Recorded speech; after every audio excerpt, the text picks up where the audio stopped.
আজ রান্না করব খাসির মাথার মজক।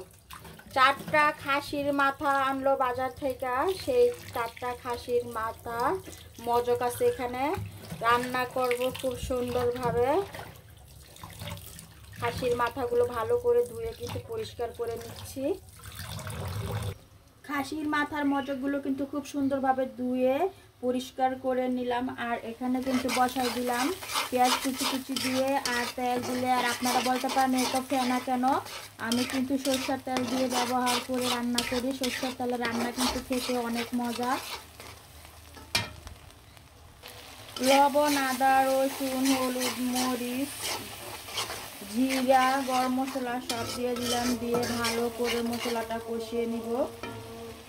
আর মশলাটা কষানো হয়ে গেলে কিন্তু খুব সুন্দরভাবে দিয়ে দিব মাথার মজকগুলো। মাথার মজকগুলো কিন্তু এভাবে সুন্দরভাবে দিয়ে দিব। মাথার মজকগুলো কিন্তু সুন্দরভাবে দিয়ে দিলাম। দিয়ে ভালো করে মশলার সাথে কিন্তু মাখা মাখা করে একদম মিশিয়ে নাড়াচাড়া দিয়ে দিব। আর মুরগিদের মাইকে কিন্তু আজান হইতেছে। আজানের আওয়াজটা যে কত ভালো লাগে, শুনলে অনেক ভালো লাগে। এখন বেলা 1টা বাজে।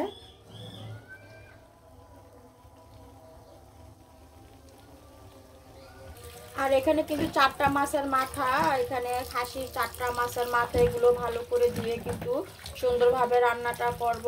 আর মাছ না, এটা খাসির মাথা। এখানে 4টা খাসির মাথা। আর খাসির মাথাটা কিন্তু আলাদা করে নিলাম। আর মজকটা কিন্তু আলাদা করে রান্না করব। গরম ভাতের সাথে বা লুটির সাথে খেলে কিন্তু মজকটা খুবই মজাদার।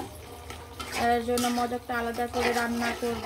আর খাসির মাথার সাথে মজকটা রান্না করতে গেলে কিন্তু মজকটা একদম গোলে লেডা বেড়া হয়ে যায়, ভালো লাগবে না। এর জন্য আলাদাভাবে সুন্দরভাবে ভুনা ভুনা করে ফেললাম। এরকম করে খাসির মাথার মজক যদি রান্না করে নিতে পারেন রুটির সাথে, গরম ভাতের সাথে, সেই মজা। 4টা খাসির মাথা কিন্তু এখানে আছে। আর ধুয়ে কিন্তু আমি ভালো করে ছাঁকনির মধ্যে ছেঁকে রেখেছি। আর এখানে কিন্তু খুব সুন্দরভাবে মাখা মাখা করে একদম সুন্দরভাবে ভাজা ভাজা করে কিন্তু মজকটা রান্না করে ফেললাম। গরম গরম কিন্তু লুচির সাথে খেতে পারেন, আর গরম গরম ভাতের সাথেও খেতে পারেন। এরকম মজক যদি রান্না করে স্বামীকে খাওয়াতে পারেন তাহলে স্বামী কিন্তু অনায়াসে খুশি হয়ে যাবে।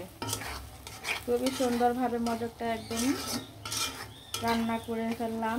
দেশি পেঁয়াজ দিয়ে খাসির মাথা ভুনা খুবই মজাদার হয়েছে। এখন কিন্তু এটা আমি খুব সুন্দরভাবে উঠিয়ে নিব। খাসির মাথাটা কিন্তু অসাধারণ হয়েছে রান্নাটা। মজক খাসির মাথার মজকটা কিন্তু অসাধারণ সুন্দর হয়েছে। এখন এটা আমি উঠিয়ে নিব। সবাই ভালো থাকেন, সুস্থ থাকেন, সবসময় হাসি খুশি থাকেন। আর এরকম সুন্দর সুন্দর রান্না অবশ্যই রান্না করে করে খেয়ে ফেলেন। আল্লাহ হাফেজ।